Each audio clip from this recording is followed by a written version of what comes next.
മധുമാരുടെ ദിവസം പറഞ്ഞില്ലേ, ഫോർത്ത് പാർട്ടും കൂടി കഴിഞ്ഞിട്ട് പിന്നെ ആർക്ക് വേണി അതിന്റെ സ്പിൻ ഓഫ് ആയിട്ട് ആഡ് ചെയ്യാന്ന് പറഞ്ഞില്ലേ. ഇപ്പൊ ചോട്ടമ്മയുടെ സ്പിൻ ഓഫ് വരുവാണ് ചേട്ടന്റെ. അതിന്റെ ആ ക്യാരക്ടർ എന്തായാലും നമുക്ക് വളരെ ഇമ്പോർട്ടന്റ് അല്ലേ.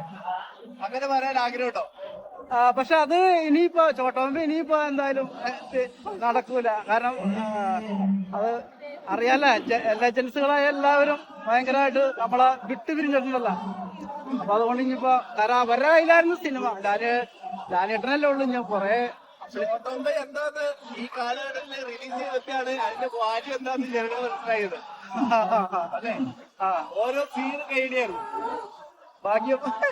അങ്ങനത്തെ ക്യാരക്ടേഴ്സ് ഭയങ്കരമായിട്ട് ഇപ്പൊ മിസ് ചെയ്യുന്നു പല സിനിമകളിലും. പുതിയ സിനിമയാണെങ്കിൽ കോമഡി മിസ് ചെയ്യുന്നുണ്ട്. കോമഡി പടം മിസ് ചെയ്യണ്ടേ. അപ്പൊ അങ്ങനത്തെ പടങ്ങൾ സിനിമകള് കുറവല്ലേ. ഇപ്പൊ നമ്മളെ ട്രെൻഡിനനുസരിച്ചല്ലേ പോണത്. പക്ഷെ വാഴ കാണണോട്ടാ, ട്രെൻഡിനനുസരിച്ചാണ് വാഴ.